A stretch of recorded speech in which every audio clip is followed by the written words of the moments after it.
It cost me $250 to learn that my neighborhood was run by a domestic terrorist in floral print. I was standing on my front porch, staring at the evidence of my crime. It was a cardboard box, a small one, the kind that holds a replacement water filter for a refrigerator, or maybe a singular, sad, paperback book you ordered at 2 a.m. because you felt your life lacked intellectual depth. It had the Amazon Smile logo on the side, that smirk that says, "We own everything, including your soul." And it was sitting on my welcome mat.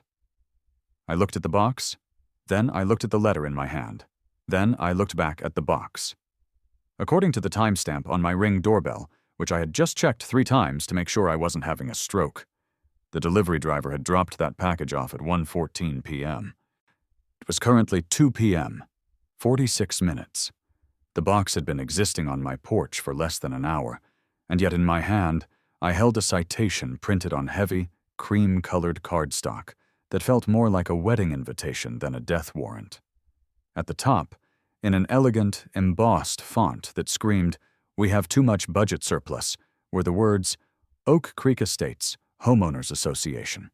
Notice of violation." I read it again, just to feel the fresh spike of adrenaline that usually only comes from being chased by a bear or realizing you forgot to clear your browser history. Violation Code 7. C. Unsightliness and debris accumulation.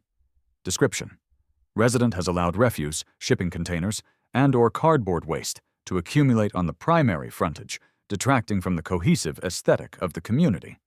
Fine. $250. Evidence. See attached. Attached was a photo. A grainy, zoomed-in, printed-out photo of the box. My box. The box that was currently sitting 3 feet away from my toes. I looked at the timestamp on the photo. 1:20 p.m., 6 minutes. It took 6 minutes for the eye of Sauron to gaze upon my porch, judge my prime delivery as debris, snap a photo, print a citation, walk over to my house, and slide it into my mailbox. That wasn't neighborhood management. That was a tactical strike. That was special forces speed. If the government ran as efficiently as the Oak Creek HOA, we would have colonies on Mars and free healthcare by next Tuesday. I felt a laugh bubbling up in my chest, but it wasn't a happy laugh. It was the kind of laugh you hear in the villain's origin story right before the chemical plant explodes. I am a reasonable man. I mow my lawn. I don't blast death metal at midnight. I even wave at the people walking their golden retrievers, despite the fact that golden retrievers always look like they're judging your credit score. But this was a declaration of war. I didn't even bring the box inside. I left it there, a monument to my rebellion, and marched down the steps. I didn't need to look up the address of the HOA president. Everyone knew where Mrs. Higgins lived. She lived in the house that looked too perfect to be real. The one where the grass was measured with a ruler, and the hydrangeas were probably terrified to wilt. It was 3 doors down. I walked fast. I didn't run because running implies panic, and I wasn't panicked. I was possessed by the cold, lucid rage of a man who just wants to live his life without being fined for participating in capitalism. Mrs. Higgins was in her front yard, of course. She was always in her front yard. She was a woman of indeterminate age, somewhere between 60 and immortal, wearing a wide-brimmed gardening hat and floral gloves that looked pristine, as if they had never actually touched dirt. She was holding a pair of shears, snipping at a rose bush with the precision of a surgeon performing a lobotomy. She heard me coming. She didn't turn around immediately.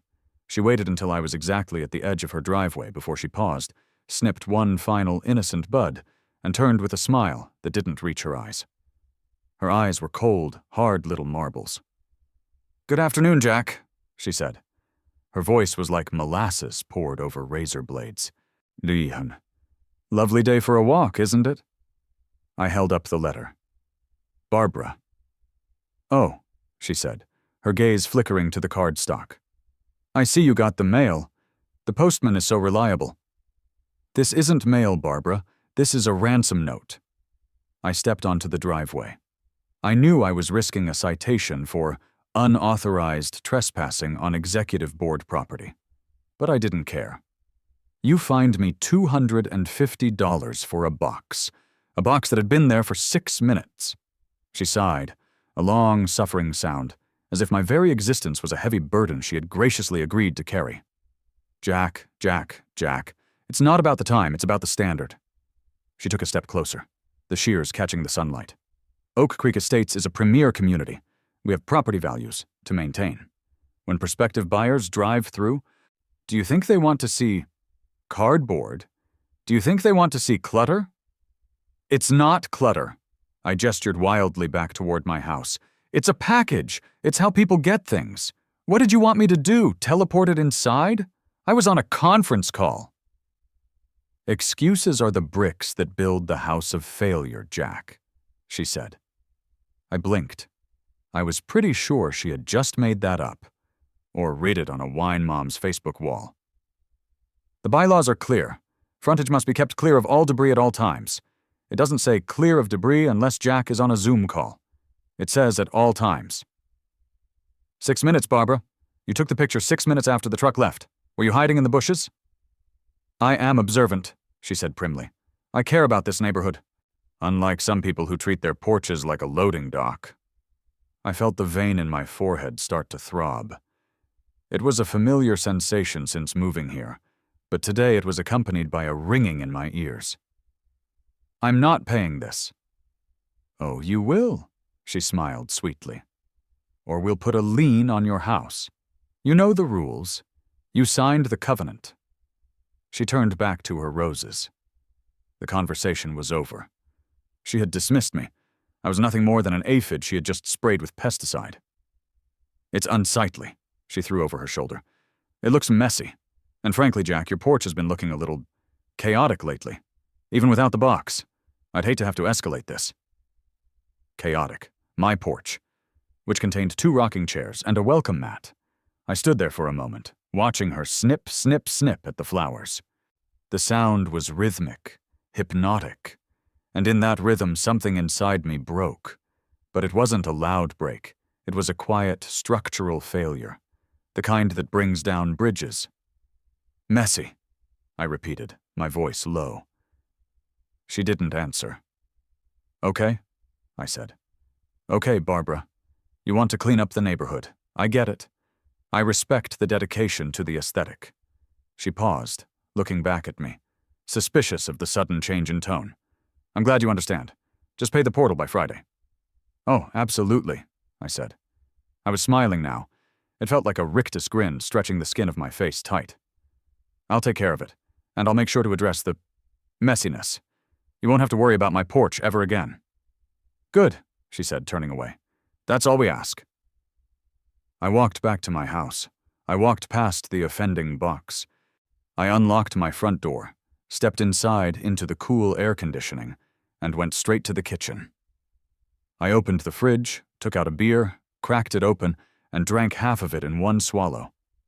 Then I walked into my office and sat down at my computer. I wasn't going to pay the fine. Well, I was going to pay the fine, eventually, because liens are a nightmare and I didn't want to lose my house. But I wasn't going to pay it with dignity. I was going to pay it with vengeance. She wanted to police mess? She wanted to watch my house like a hawk? She wanted to cite bylaws? I cracked my knuckles and opened the folder on my desktop labeled House Stuff. Inside was a PDF I hadn't opened since the day I closed on the property. Oak Creek Estates, Covenants, Conditions, and Restrictions. CC and Rs. And 400 pages of legal jargon designed to suck the joy out of homeownership. I started reading. Most people think revenge is a dish best served cold. They're wrong. Revenge is a dish best served legally. I pored over the document. I read about fence heights. I read about permissible grass lengths. I read about the approved shades of beige for exterior trim. There were 14. And then, around 8:30 p.m., on page 214, section 14, subsection B, I found it. I leaned closer to the screen. I highlighted the text. I read it out loud to the empty room, tasting the words like a fine wine. Commercial vehicles, including but not limited to construction equipment, moving vans, and trailers, are prohibited from overnight street parking within the community boundaries. My heart sank for a second. Standard stuff. Duck, unless. The text continued. Said vehicle is actively engaged in emergency cleanup, disaster mitigation, biohazard containment, or specialized sanitation services commissioned by a resident for the immediate preservation of property or health. I froze. Commissioned by a resident. Immediate preservation of property or health. There was no time limit specified. There was no definition of what constituted a disaster other than the resident's commission of the service. And most importantly, because these vehicles were considered emergency services, they were exempt from the visual nuisance clauses. They could be ugly, they could be loud, they could be terrifying, and the HOA couldn't touch them. I sat back in my chair. A plan began to form in my mind, beautiful and terrible. Barbara thought my Amazon box was an eyesore? She thought my porch was messy? She had no idea what messy looked like. I didn't need a maid. I didn't need a landscaper. I opened Google and typed in a search query that probably put me on several government watch lists. Extreme hoarding cleanup crews near me. The results populated. Bio-recovery specialists. Crime scene cleaners. And then, the Holy Grail. A company called the Grim Grime Reapers. Their website was black and neon green. The homepage featured a photo of a man in a full hazmat suit, mask and all, shoveling what looked like literal sludge out of a basement window. The tagline read, "No job too gross. No stench too strong." I clicked on the Contact Us page. I didn't email. I called. A voice answered on the second ring. It sounded like gravel tumbling inside a cement mixer. "Grim Reapers, this is Sully. You got a body or a basement?" "Neither," I said, leaning back, putting my feet up on the desk. "I have a homeowners association." There was a pause on the other end. Then a low, rasping chuckle. "I'm listening." "Sully," I said, "I need to hire your biggest, ugliest, most terrifying truck. And I don't need you to clean anything. I just need you to park it." "Park it?" "Park it. For a week, maybe 2. I want the full package. Men in hazmat suits, caution tape. Maybe one of those tents you set up when there's a virus outbreak in a movie." "Buddy," Sully said, and I could hear the smile in his voice. "We charge by the day, and our trucks ain't subtle. We got a graphic on the side of a rat the size of a golden retriever." "Perfect," I said. "Does it have red eyes?" "Glowing red," Sully confirmed. "When can you start?" "We got a cancellation tomorrow. Some guy's septic tank exploded, but he decided to move to Mexico instead of fixing it. We can be there at 7 a.m. 7 a.m. is perfect, I said. "Bring the tape." I hung up the phone. I looked out the window. Down the street, Mrs. Higgins' house was dark, save for a single, perfect landscape light illuminating her prize-winning rose bushes. She was sleeping the sleep of the righteous, dreaming of uniform mailboxes and measured grass. "Sleep tight, Barbara. The circus is coming to town." The next morning I woke up before my alarm. It was Christmas morning, if Santa Claus was a large man named Sully driving a biohazard truck. I made coffee. I put on my bathrobe, the ratty one I usually hid when company came over, and I waited by the window. At 6:58 a.m., I heard it. It wasn't a car engine. It was the deep, guttural rumble of a heavy diesel beast that had seen too many miles and not enough oil changes. The ground vibrated slightly. I looked out. Turning the corner into our cul-de-sac was a monstrosity. It was a box truck, but calling it a box truck was like calling Godzilla a lizard. It was painted a color that could only be described as gangrene green. Rust streaked down the sides like dried blood. And there, emblazoned on the side in jagged, dripping yellow font, were the words, "Grim Grime Reapers, Extreme Hoarding and Biohazard Removal." Underneath the text was the rat. Sully hadn't lied. It was huge. It had glowing red eyes and appeared to be eating a house. The truck rumbled down the street. It passed the Smith's house. It passed the Miller's. And then, with the grace of a dying elephant, it pulled up to the curb. Now, my driveway is on the right side of my property. Mrs. Higgins' house is to my right. Because of the curve of the cul-de-sac, parking in front of my house meant the back end of this monstrosity was angled directly, and I mean directly, at Mrs. Higgins' front bay window. her breakfast nook, the place where she drank her tea and surveyed her kingdom. The air brakes hissed. It sounded like a dragon exhaling. Psh, chunk! The engine cut, but the truck seemed to shudder for a few seconds afterward, settling into its new home. I stepped out onto my porch, coffee in hand. The driver's side door opened. Sully hopped out. He was a mountain of a man, wearing a neon orange vest over a jumpsuit that had stains I didn't want to identify. He had a beard that could hide a badger and sunglasses on, even though it was overcast. Thun. Two other guys climbed out of the back. They were already pulling on white Tyvek suits. "Morning," I called out, raising my mug. Sully looked up, tipped his chin, and walked over to the edge of my lawn. He looked at the pristine grass, then at the truck, then at Mrs. Higgins' house. He grinned. "Nice neighborhood," he rumbled. "Be a shame if it had a containment breach." "A real shame," I agreed. "You guys set up wherever you need. Don't worry about blocking the view. Safety first." "You got it, boss." Sully turned to his guys. "All right, boys, get the tape. Let's zone this hot zone." One of the guys in the suits grabbed a roll of yellow tape that read, "Danger, biohazard," and started stringing it from my mailbox to the truck's bumper, effectively creating a quarantine zone that cut off the visual line of the entire street. I waited. I checked my watch. 7:05 a.m. Barbara was a creature of habit. She opened her blinds at 7:10 a.m. 5 minutes passed. The crew was busy dragging heavy, ominous-looking equipment out of the back of the truck. There were large plastic drums marked with skull and crossbones stickers. There were shovels. There was a machine that looked like a flamethrower, but was probably just an industrial fogger. 7:10 a.m. I saw the blinds on the house 3 doors down twitch. Then they flew open. I couldn't see her face clearly from this distance, but I saw the silhouette. She stood there, frozen. She was looking at the back of a rusted truck that blocked out the sun, featuring a giant graphic of a rat eating a house. A moment later, her front door flew open. Here we go. She didn't walk. She stormed.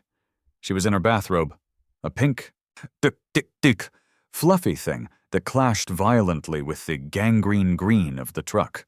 She marched down her driveway, her slippers slapping against the pavement. "Excuse me!" she shrieked. Her voice cracked. "Excuse me!" Sully was leaning against the truck, holding a clipboard. He didn't look up until she was 5 feet away. "Ma'am," he said, his voice a deep baritone rumble. "Please step back. This is a controlled zone." "Controlled zone?" She pointed a shaking finger at the truck. "What is this? What is this monstrosity doing in my street?" "Working, ma'am," Sully said calmly. He tapped the clipboard. "We got a level 4 situation here. Hoarding, bioaccumulation, possible fungal spores. Very dangerous stuff." Mrs. Higgins went pale. She looked from Sully to me. I was still on the porch, sipping my coffee, looking incredibly concerned. "Jack!" she yelled at me. "Jack, what is going on?" I walked down the steps, staying behind the caution tape. "Barbara, stay back. It's worse than we thought." "What is?" "The mess," I shouted. "You were right, Barbara. You said my porch was messy. You said it was chaotic. I started looking into it. I found things. Dark things." "It was a box," she screamed. "It was one cardboard box." "That's how it starts," I said, shaking my head tragically. "One box, then dust bunnies, then who knows? Sully here says we might have a colony of invasive mites living in the welcome mat." "Mites," she whispered. "Big ones," Sully added helpfully. "Aggressive." "This is ridiculous," she snapped, finding her footing again. "You cannot park this filth wagon here. It's blocking the easement. It's an eyesore. It violates every bylaw in the book." "Actually," I said, pulling a folded piece of paper from my robe pocket, "I think you'll find it doesn't." I walked to the edge of the tape and held out the page. It was a highlighted copy of Section 14, Subsection B. Clause 14.b, I recited. "Emergency cleanup services commissioned by a resident. I commissioned them, Barbara, for the immediate preservation of health. I can't risk the neighborhood values dropping because of my mess." She snatched the paper. She read it. Her eyes darted back and forth. She crumpled it in her fist. "This is a sham," she hissed. You did this on purpose. I am taking responsibility, I said, channeling my inner politician. I am doing exactly what you asked. I am cleaning up. Move it, she commanded. Move it right now. Sully stepped forward. He towered over her. Lady, I can't move this rig until the site is secured. Protocol. Unless you want to sign a waiver accepting liability for any potential seepage? He gestured to the sludge graphic on the truck. She recoiled. I will call the police.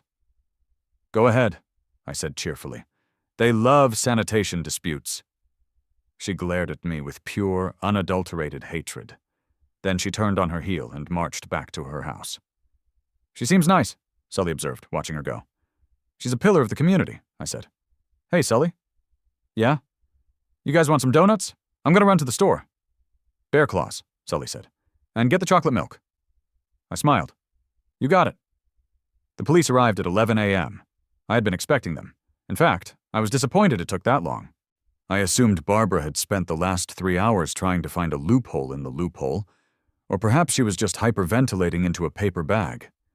I was inside working, actually working my real job, when I saw the blue lights flash against my living room wall. I saved my spreadsheet and went outside. There were 2 cruisers. Barbara was standing at the end of her driveway, pointing at the truck. She was fully dressed now, in a sharp blazer and slacks, looking like she was ready to testify before Congress. The officer approaching the truck was a guy I recognized vaguely. Officer Miller. He was older, looked tired, and had the general demeanor of a man who had dealt with too many noise complaints involving leaf blowers. Sully was sitting on a cooler in the middle of my driveway, eating a sandwich. He didn't stand up. Officer, Sully nodded. Sir, Miller said. He looked at the truck. He looked at the rat graphic. He grimaced. We got a complaint about an illegal commercial vehicle obstructing the roadway and conducting unauthorized business.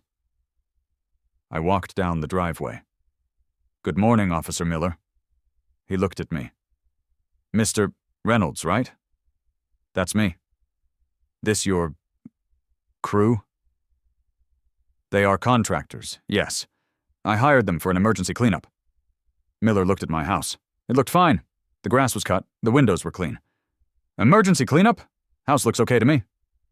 It's the interior, officer, I lied smoothly. And the porch area. Microscopic contaminants. Very serious. Barbara marched over, sensing the skepticism. He's lying. Look at him. He's doing this to spite me because I fined him for a box. There is no emergency. That truck is... is obscene. Ma'am, keep your voice down. Miller sighed. He turned back to me. Mr. Reynolds, is this a spite truck? I put my hand over my heart. Officer, I am hurt. Mrs. Higgins here pointed out that my property was not up to community standards. I took her criticism to heart. I hired the best in the business to ensure my home is safe and compliant. Is it a crime to be thorough? Miller looked at Sully. You got a permit for this rig? Sully reached into his vest and pulled out a laminated card. State-certified biohazard transport and remediation. We're fully licensed, bonded, and insured, and according to your local statutes regarding emergency sanitation vehicles. Sully paused, taking a bite of his sandwich. We have right-of-way for street parking as long as we leave 12 feet for emergency access. Sully pointed to the other side of the road. I measured. We got 14 feet clearance. A fire truck could drift through here sideways. Miller looked at the space. He looked at the truck. He looked at Barbara, who was vibrating with rage. It checks out, Miller said. What? Barbara shrieked. You can't be serious. Look at it. It has a rat on it, a vomiting rat. It's actually eating a hazardous waste barrel, ma'am, Sully corrected gently. It's educational. It is an eyesore, she screamed. I am the president of the HOA. I demand you tow it. Miller hardened his expression. Ma'am, the HOA isn't the law, unless he's blocking a driveway, which he isn't, or the hydrants, which he isn't. He's parked legally. If he says he's got a biohazard situation, I'm not going to be the one to tell him to stop cleaning it up and spread it around. Miller turned to me. How long is this going to take? Hard to say, I said, rubbing my chin. Deep cleaning takes time. A week? Maybe 10 days? Barbara made a sound like a tea kettle boiling over. Keep the noise down, Miller said, getting back in his car. And keep the road clear. He drove away. The second cruiser followed. Silence descended on the cul-de-sac. Barbara looked at me. I looked at Barbara. Sully took another bite of his sandwich. You are a petty little man, she whispered. I'm just trying to keep the neighborhood clean, Barbara, I said. Hey, watch out for the spores on your way back. They drift. She turned around and walked back to her house. She slammed the door so hard I felt it in my feet. Sully chuckled. You know, I charge extra for psychological warfare, but for you, I'll throw it in for free. You're a pal, Sully. Tug 3. The novelty had not worn off. In fact, it was getting better. Sully and his crew had settled into a routine. They arrived at 7 a.m. sharp, revving the engine just enough to ensure the entire street was awake. They set up the perimeter. And then, they did absolutely nothing. Well, not nothing. They created theater. On Tuesday, they brought out a Geiger counter. I don't know where they got it, or if it was even real, but they spent 2 hours walking around my front yard pointing it at blades of grass and shaking their heads solemnly. Every time a car drove by, they would stop and hold up a stop sign until the car passed, looking at the driver with deep pity. The neighborhood Facebook group was on fire. User, Soccer Mom. For life. Does anyone know what's happening at Jack's house? I saw men in spacesuits taking soil samples. User, HOA_watcher. I heard it was a meth lab explosion. User, Barbara_. H. It is not a meth lab, it is harassment. User, Dave_. From the underscore corner. IDK Barbara, that truck looks professional. Maybe you should get your house checked too. Wind blows that way. I laughed until I cried reading that one. But the real victory came on Wednesday afternoon. I was in the kitchen when I saw a sedan pull up to Barbara's house. A well-dressed couple got out. They were holding a folder that looked suspiciously like real estate listings. Barbara came out to greet them. She was beaming, trying to block their view of the street with her body. She led them toward her front door. But you can't block an eclipse with a candle. The husband looked over Barbara's shoulder. He saw the truck. He saw the caution tape. He saw one of Sully's guys, who was currently wearing a gas mask and scrubbing my mailbox with a toothbrush. The husband stopped. He tapped his wife on the shoulder. She looked. Her eyes went wide. Barbara was talking fast, waving her hands. I couldn't hear the words, but I knew the tune. It's temporary. It's nothing. Ignore the men in the hazmat suits. Sully, who has the timing of a comedic genius, chose that exact moment to exit the back of the truck holding a large, sealed black bag. He shouted to his partner, loud enough to be heard 3 counties away. Careful with that one, Ricky. That's the asbestos and black mold mix. Don't drop it or we all die. The couple took 2 steps back. Barbara froze. The husband said something to Barbara. He shook his head. He pointed at the truck. Then he grabbed his wife's hand, and they walked briskly back to their car. They didn't even shake Barbara's hand. They just got in and drove away, presumably to a neighborhood where the risk of instant death was lower. Barbara stood in her driveway. She didn't move for a long time. She just stared at the truck. I felt a twinge of guilt, just a twinge, like a mosquito bite. It was gone in a second. Day 5, the summit. It was Friday. The truck had been there for 5 days. The grass under the tires was definitely dead. The grim Grime Reapers had become a local landmark. Teenagers were coming by to take selfies with the rat graphic. I was sitting on the porch, reading a book, not the one from the box that was still inside, when I saw her. All right. Barbara was walking over. She wasn't marching. She wasn't storming. She was trudging. Her shoulders were slumped. She wasn't wearing her gardening hat. She looked defeated. She stopped at the edge of the caution tape. She didn't cross it. Jack, she said. Her voice was quiet. Barbara, I said. Careful. Sully says the toxicity levels are peaking today. Stop, she said. She didn't yell. She just sounded tired. Please, just stop. I closed my book. Stop what? The truck. The men. The theater. She gestured vaguely. I can't take it anymore. The book club is supposed to meet at my house tomorrow. I can't have them park next to a picture of a rat eating a house. It's a safety issue, Barbara. It's not, she snapped, a flash of the old fire returning. It's revenge. And you win, okay? You win. I raised an eyebrow. I win. I canceled the fine, she said. I went into the system this morning. I deleted the citation. The record is clean. You don't owe anything. I waited. And, she continued, gritting her teeth, I will relax the enforcement on minor porch debris. Define relax, I said. I won't measure the time a box sits on your porch unless it's been there for 24 hours. 48, I countered. She looked like she swallowed a lemon. 24 is generous. 48, or Sully starts testing the sewer lines directly in front of your driveway on Monday. He has a loud drill. She closed her eyes. She took a deep breath. 48 hours. And, I added, you apologize. Her eyes snapped open. Excuse me? You treated me like a child. You watched my house like a prison warden. I want an apology. She looked at me. She looked at the truck. She looked at Sully, who was currently juggling 3 rolls of caution tape. I'm sorry, she said stiffly. I may have been overzealous. And I will leave you alone. I smiled. It was a genuine smile this time. That's all I wanted, Barbara. So, they'll leave? She asked, hope rising in her voice. Today? I'll have to check with the foreman, I said, but I think the containment is successful. She nodded. She turned around and walked back to her house. She looked smaller than she used to. I pulled out my phone and texted Sully. Mission accomplished. Pack it up. Sully texted back. Copy that. You want us to leave the tape as a souvenir? No, I typed. Clean sweep. Leave no trace. The truck left an hour later.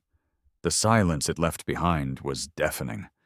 The cul-de-sac returned to its normal, manicured state, save for a large rectangle of yellowed grass where the behemoth had rested. I sat on my porch that evening. The sun was setting. The air was cool. I looked at the spot where the box had been. It was empty. A car drove by. It was Barbara. She slowed down as she passed my house. She didn't wave. She didn't smile. But she also didn't slow to a crawl to inspect my lawn. She kept her eyes strictly on the road, terrified that if she looked, she might see a hazmat suit. My phone buzzed. It was a text from Sully. Hey, just so you know, my cousin runs a portable toilet company. If she gives you trouble again, let me know. We have a luxury unit that looks like a blue castle. We can park it right on the property line. I laughed. I didn't think I'd need it. The balance of power had shifted. The war was over, but just in case, I kept the number saved. I looked down at my porch. There was a leaf on the welcome mat, a single brown dead leaf. I picked it up. I looked at it. Then I dropped it right back on the mat. Your move, Barbara, I whispered. And I went inside to order a pizza.